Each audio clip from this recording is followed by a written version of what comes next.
Qisarul amal wa dzikrul maut, mengingat kematian dan juga memperpendek cita-cita dan rencana kita. Artinya man tala amaluh sa'a amaluh. Disebutkan bahwasanya barang siapa yang panjang cita-cita, berencana mati masih jauh, kematian masih entar, hidup masih panjang. Barang siapa yang pemikirannya seperti ini, maka otomatis amalannya akan semakin buruk, akan semakin jelek. Namun barang siapa yang cita-citanya pendek, maka otomatis amalannya dia pun juga akan semakin baik, akan semakin mulia, akan semakin luhur. Saudara-saudara sekalian, kita semuanya berada di momen ini, di saat ini, di zaman ini. Kita kumpul di zaman ini, di dunia ini. Ini dunia umurnya udah berapa ribu tahun. Sejak dari zaman Nabi Adam hingga akhir zaman kelak, itu panjangnya berapa ribu tahun. Dan kita di zaman tersebut, kita nggak hadir dari awal, dan kita tidak akan hidup sampai akhir. Dan juga kita tidak mengambil mayoritas dari masa tersebut.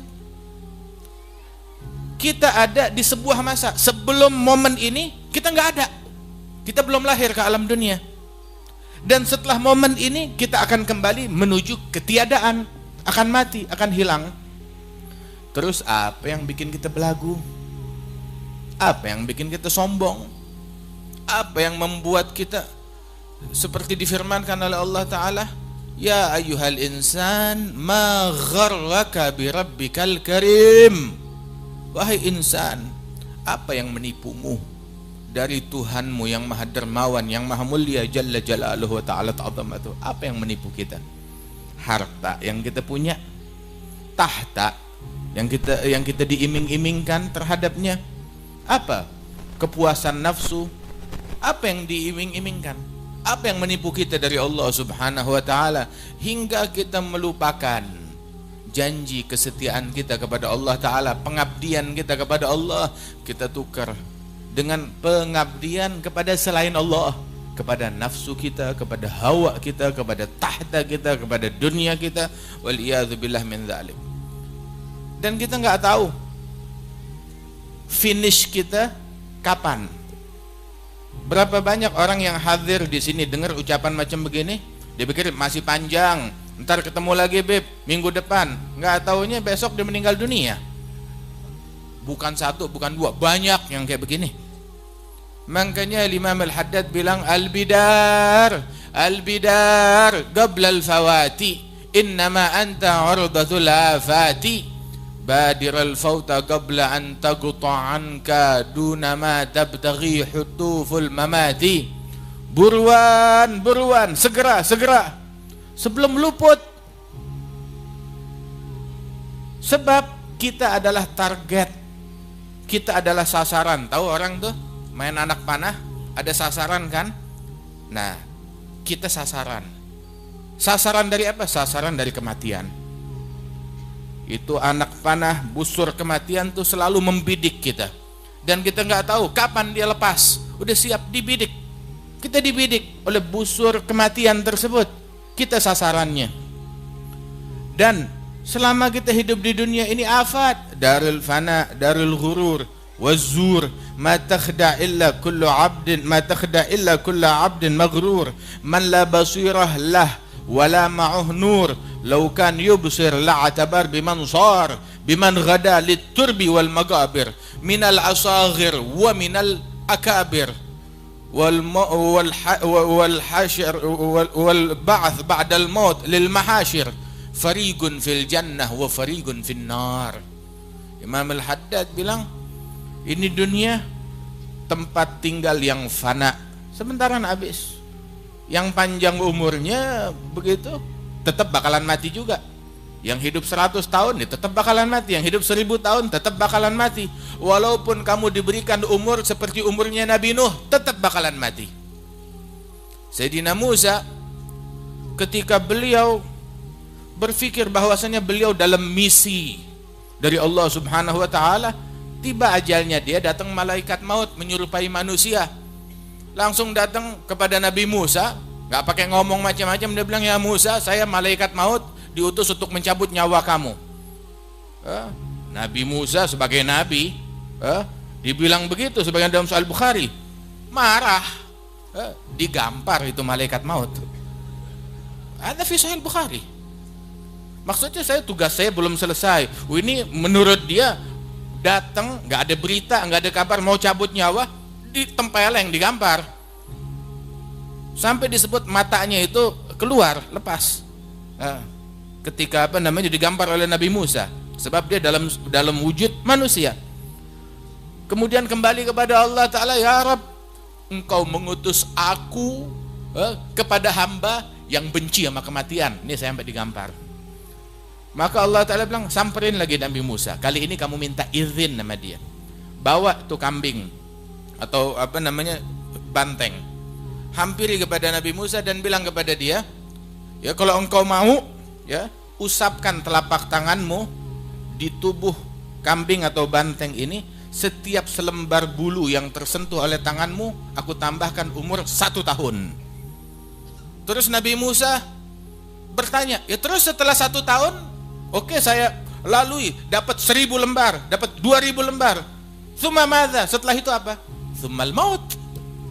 Setelah itu mati, tetap ujungnya, tetap mati. Maka Nabi Musa bilang, idzan faminal an. Kalau begitu dari sekarang saja, katanya Nabi Musa. Wahai manusia yang umurmu pendek, kematian setiap hari itu malaikat Israel, sebagaimana dia berkunjung kepada Nabi Musa, dia datang ke kita tiap hari. Sebagaimana dalam riwayat, itu malaikat Israel tiap hari datang melongok muka kita sampai 70 kali. Apa yang dia lakukan? Dia lihat, ini bukan nih orangnya nih. Ini bukan orangnya. Nggak tahu berapa menit kemudian datang lagi, dibandingin lagi, ini bukan nih orangnya. Terus 70 kali. Nah kita dari pagi udah berapa puluh kali? 70 kali. Nanti sekarang tiap hari didatengin sama orang yang mau membunuh kita, bagaimana kira-kira? Kita bakalan takut. Kita bakal berpikir 1000 kali mau nyolong. Kita bakal berpikir 1000 kali mau gosipin orang. Kita bakal berpikir 1000 kali mau ngatain orang. Kita bakal berpikir 1000 kali untuk berkata perkataan yang tidak baik. Kita bakal berpikir 1000 kali untuk mendengki, membenci, menghasut. Kita bakal berpikir 1000 kali untuk ngotorin hati kita. Lah, kematian bisa datang kepada kita kapanpun. Kita bakal berpikir. Makanya kadang kita ngelihat orang maksiat enak aja, ngomong semaunya, mendengki seenaknya. Ini orang bakalan mati apa kagak ya? Dia nggak tahu malaikat Israel lagi ngebandingin wajahnya dengan yang ada di list. Waliyadu billahi min dzalik. Hadza ghaflah, lalai dari Allah Subhanahu wa taala. Makanya tuh kan dibilang al-kayyis, orang yang cerdas, orang yang pandai, ya, orang yang dikumpulkan bersama para syuhada itu yang ingat kematian. Dia tahu, dia menghitung saat-saat kematian tersebut, nafas demi nafas. Apalagi sekarang umur kita udah berapa? Orang dulu kalau udah masuk usia 40 tahun, tahu apa yang mereka lakukan? Kasurnya digulung, diikat, nggak dibuka lagi. Kenapa? Udah nggak ada waktu buat tidur, saatnya kematian. Udah udah tiba medan kematian tuh, nah itu udah tiba. Nggak ada waktu lagi buat ngobrol, nggak ada waktu lagi buat berkongkow, nggak ada waktu lagi buat senang-senang. Lah, khalas, kematian udah dekat. Al-Imam Al-Ghazali wal Imam Sya'rani itu dalam kitab mereka menyebutkan, menukil daripada ucapan para ulama, bahwasanya setiap nafas itu berharga. Tetapi nafas dan hitungan menit dan detik setelah usia 40 tahun 1000 kali lebih berharga lagi. Sampai tuh orang tuh kalau udah usianya 40 tahun nggak berubah wataknya. Usia udah 40 tahun tetap aja masih demen menghasut orang. Udah lewat 40 tahun masih demen mendengki, masih perangainya buruk, masih aja gampang sumbu pendek terpancing, apa aja mau ngomel, mau marah-marah, masih aja berperangai buruk, masih aja wataknya jelek, masih ada ngomong yang ngawur, berbuat yang nggak baik. Sampai usia 40 tahun dia masih tetap tumbuh dalam perangai yang buruk tersebut, sampai mati nggak bakalan berubah. Biasanya begitu. Biasanya begitu. Waliyadzubillahi min dzalik. Sampai itu syaitan kalau ngelihat orang nggak benar, udah usia 40 tahun masih aja kelakuannya bejat, itu syaitan nyamperin mukanya, tahu diapain? Istilahnya tuh kalau bahasa kita ya, diusap mukanya kayak orang ngambil berkah gitu. Cuma yang ngambil berkah syaitan dari muka dia. Syaitan kagum rupanya mana orang. Tahu muka tuh orang tuh yang tukang maksiat udah usia 40 tahun masih demen maksiat, masih demen ngomong kotor, masih demen ngelihat yang haram, masih demen bikin yang nggak benar. Tahu dia apa nama syaitan? Diusap mukanya oleh syaitan, dibilang bi abi wajah man la yuflih.